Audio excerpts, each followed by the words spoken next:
শুরুতেই বলি, আমি সবার মতো হ্যালো গাইজ, হ্যালো বন্ধুরা, হাই ফ্রেন্ড এসব বলতে পারি না, কেমন জানি লাগে বলতে। তো যাই হোক, আমাদের বড় মার কাছে যাওয়ার প্ল্যানটা অনেক দিন ধরে থাকলেও যাওয়ার কয়েকদিন আগে বাবার জ্বর চলে আসে, তাই ভেবেছিলাম এবারেও বোধহয় যাওয়া হবে না। কিন্তু ওই যে মা ডাকলে ঠিক যাওয়া যায়। বাবা তার আগের দিন কিছুটা সুস্থ হয়ে যায়, জ্বরটা তেমন আসে না। তাই মা, আমি, বোন তিনজনে বড়মার কাছে যাওয়ার জন্য রওনা দিই। সুভাষগ্রাম থেকে 8:57 ডায়মন্ড ট্রেন ধরে সোজা শিয়ালদা যাই। এর মধ্যে তোমরা নিশ্চয়ই দেখে নিয়েছো আমাকে, বোনকে, আর পিছনে বসেছিল মাকে। শিয়ালদা পৌঁছে আমরা 3 নম্বর প্ল্যাটফর্ম থেকে বর্ধমান লোকাল ধরি। এত ভিড় থাকার কারণে সেই ক্লিপ আমি নিতে পারিনি, তার জন্য ক্ষমা করবেন। দেখতে দেখতে নৈহাটি স্টেশনে পৌঁছে যাই। স্টেশনে নেমেই না কেমন জানি শান্তি লাগছিল মনে। সত্যি কথা বলতে ট্রেনে চড়লে আমার মাথা ব্যথা হয়, কিন্তু এইবারে কোনো মাথা ব্যথাও নেই। আর সত্যি মা আছেন, তার প্রমাণও আমি পেয়েছি, সেটা তোমাদের বলবো একটু পরেই। কথিত আছে মায়ের দুটো কান নাকি ফাঁকা, ভক্তদের কাতর মিনতি তিনি সব শুনতে পান, কাউকে খালি হাতে ফেরান না। তাই তো মায়ের কাছে এত দূর থেকে অনেক আশা নিয়ে এসেছি। যাই হোক, 50 টাকা দিয়ে মায়ের জন্য পুজোর ডালা কিনে মন্দিরের দিকে এগিয়ে যাচ্ছিলাম।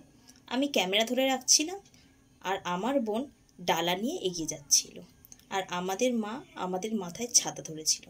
কিছুক্ষণ যাওয়ার পরেই দেখি এক বুড়িমা এসে আমাদের কপালে বড়মা বলে লিখে দিলেন। তারপর তো আমি, মা, বোন এক জায়গায় জুতো খুলে পিচের মধ্যে পা দিতেই দেখি সে কি জ্বালা, আর তার উপর কড়া রোদ। একটুও হাঁটতে পারছিলাম না।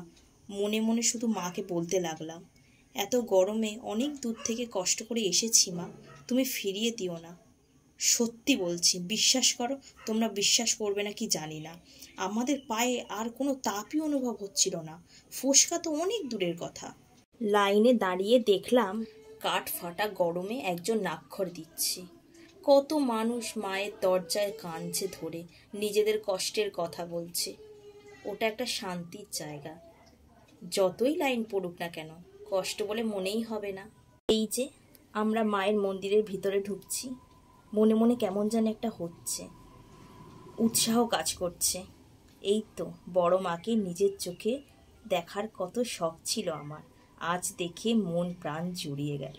ভিতরে ঢুকে দেখি আমাদের সুভাষগ্রামে বিপত্তারিণী মন্দির আছে।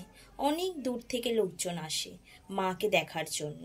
ঠিক তেমনভাবেই পাক দিয়ে ভেতরে ঢোকায়, এখানেও তেমনভাবেই ভেতরে ঢোকাচ্ছে। এত বছরের অপেক্ষার অবসান ঘটল। মাকে দেখে সত্যিই চোখে জল চলে এলো। মার কাছে আর কি চাইবো, মা তো সবই জানে।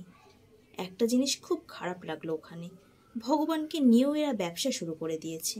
এত দূর থেকে কষ্ট করে এসেছি শুধু মাকে দেখার জন্য, সামনে দুদণ্ড দাঁড়িয়ে একটু মাকে দেখতে পারবো না, ঠেলে ঠেলে বাইরে পাঠিয়ে দিচ্ছে। যাই হোক, তাও মনের একটা শান্তি, বড় মার কাছে তো যেতে পেরেছি, পুজো দিতে পেরেছি। আমি আর বোন মায়ের কাছে মানত করে গেলাম, যদি সত্যি আশা পূরণ হয় মায়ের কাছে আবার আসবো। তারপর আমরা জুতো পরে ফেরিঘাটে আসলাম। গঙ্গার জল এত পরিষ্কার দেখে 1 বোতল জলও নিয়ে নিলাম বাড়ির জন্য। মায়ের মন্দিরের পাশে লুচি আর ঘুগনি খেয়ে ফেরার রওনা দিলাম। নৈহাটি লোকাল ধরে টানা শিয়ালদায় চলে এলাম। সত্যি বলতে আমরা গিয়েছিও বসে, এসেছিও বসে, কোনো কষ্ট অনুভব হয়নি। জানো তো, মায়ের দরজায় দাঁড়িয়ে মাকে বলেছিলাম আমার ইউটিউবে চ্যানেলের একটা সমস্যা হয়েছে, ওয়াচ কাউন্টে প্রবলেম হচ্ছে, সেটা যেন মা ঠিক করে দেয়। সত্যি কথা বলতে তার 5 মিনিট পরেই আমার চ্যানেল খুলে দেখি সেই ইস্যুটা আর নেই। বিকেল 4:15 আমরা শিয়ালদা থেকে বারুইপুর লোকাল ধরে সুভাষগ্রাম স্টেশনে নেমে যাই।